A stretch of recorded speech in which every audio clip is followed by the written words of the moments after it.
رہی ہے؟ کیا آج مسجدوں میں ڈھیل نہیں دی جا رہی ہے؟ لاک ڈاؤن سے پہلے جو لوگ نمازی نہیں تھے اللہ نے مسجدوں میں تالے لگوا دیے تھے۔ میرے عزیزوں ذرا یہ بتانا کہ کیا جو لوگ نمازی نہیں تھے لاک ڈاؤن کے بعد نماز پڑھنے لگے؟ جو نوجوان مسجد نہیں آتا تھا آنے لگا، جو لوگ نماز سے قریب نہیں تھے آگے، اگر آنے لگے ہیں تو بہت اچھی بات ہے، اور اگر نہیں آئے ہیں تو کیا تم انتظار کر رہے ہو اللہ دوسری مرتبہ مصیبت ڈالے اور میرے حال بھی وہ ہو جو برما کے کیے گئے، میرے قوم کے ساتھ وہ حال کیا جائے جو بغداد کا کیا گیا، میرے ساتھ وہ کیا جائے جو روس میں کیا گیا؟ آپ نہیں جانتے 100 سال کمیونسٹوں کی حکومت رہی ہے روس میں، ایک دو دن نہیں 100 سال 2 نسلیں مسلمانوں کی گزر گئی ہیں، جسے قرآن پڑھنا تو دور کی بات ہے قرآن دیکھنا نصیب نہیں ہوا، قرآن دیکھنا نصیب نہیں ہوا۔ کون سا علاقہ ہے جانتے ہو؟ وہ علاقہ ہے جہاں امام بخاری پیدا ہوئے، بخاری شریف لکھی گئی، وہ علاقہ ہے جہاں امام ترمذی پیدا ہوئے، ترمذی شریف لکھی گئی، وہ علاقہ ہے جہاں علامہ مرغینانی پیدا ہوئے، ہدایت جیسی معتبر کتاب لکھی گئی، لیکن ان کا پیدا ہونا امام بخاری کا، امام ترمذی کا ترمذی لکھنا، علامہ مرغینانی کا ہدایہ لکھنا کچھ کام نہیں آیا۔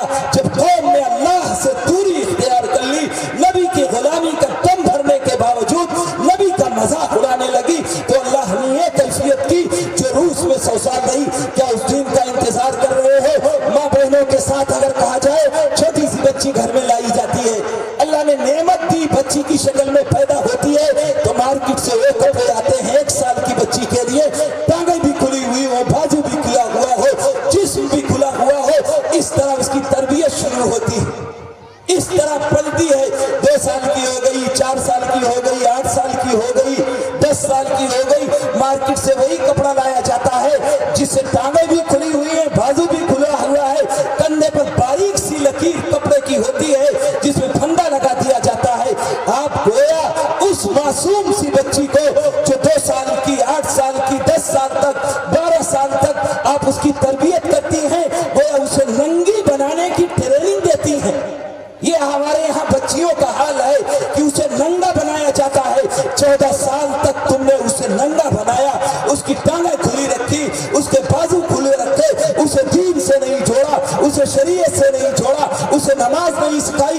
14 سال کے بعد جب وہ بالغ ہو گئی تو اب وہ رابعہ بصریہ بن جائے گی، وہ حضرت فاطمہ بن جائے گی، حضرت عائشہ بن جائے گی، اور ام کلثوم بن جائے گی۔ ام کلثوم والی سیرت تم نے کہاں اپنائی؟ تم نے تو مصیبت یہ کی ہے کہ تم نے اسے ننگے پن کا سبق دیا ہے۔ اب اگر کوئی کام کر لے، غلط قدم اٹھا لے، کسی اور کے ساتھ لفظ سخت ہو جائے گا، بھاگ جائے، تو اب یہ کہتا ہے میری بچی نے غلط قدم اٹھا لیا۔ نہیں، بچی کی کوئی غلطی نہیں ہے، 100% مجرم ماں اور باپ ہے اور کوئی نہیں۔ آپ کیا سمجھتے ہیں ہم آپ دوسروں کا شکوہ کرتے ہیں؟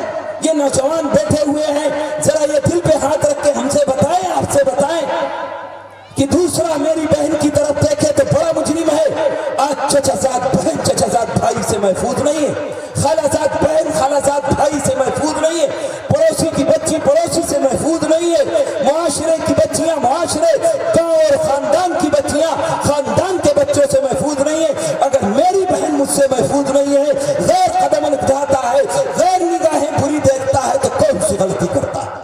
تم بھی تو اپنے سماج کو سدھارو، ان نسلوں کو جس پر قوم کی ریڑھ کی ہڈی کی حیثیت ہوتی ہے، جو قوم سدھر جائے، جس کا نوجوان سدھر جائے، فیوچر اور مستقبل اس کے قبضے میں ہوتا ہے۔ اور میرا نوجوان شرابی ہے، جوئے باز ہے، اور پتہ نہیں کیا کیا خرافاتیں کرتا ہے، اس کا آئیڈیل، اس کا رول ماڈل اور اس کے لیے نمونہ اور اسوہ یا تو کوئی لفنگا ہے، کوئی لٹیرا ہے، کوئی کرکٹر ہے، کوئی ایکٹر ہے۔ اس نے پھٹی پینٹ پہن لی تو میرا ہر نوجوان پھٹی پینٹ پہن رہا، اس نے بندر چھاپ خنزیر چھاپ بال کٹا لیے تو میرا ہر نوجوان کا آئیڈیل بندر بننے کی فکر لگی ہوئی ہے، خنزیر بننے کی کوشش کر رہا ہے۔ اور یہی نہیں، بوڑھا باپ اپنے معصوم سے بچے کو جو پیدا ہو کے ابھی 1 سال 2 سال کا ہے، جس کے بارے میں اللہ کے رسول کا ارشاد ہے کل مولود یولد علی فطرت الاسلام، کہ بچہ اسلام کی فطرت پر پیدا ہوتا ہے، اسے بھی نائی کی دکان پہ لے جا کر کے بندر بنا کے گھر لاتا ہے۔ یہ میرا سماج، میرا معاشرہ۔ میرے عزیزوں، میرا ٹائم ختم ہو گیا، میں تمہیں بتاتا کچھ۔ اللہ کے رسول کی میں نے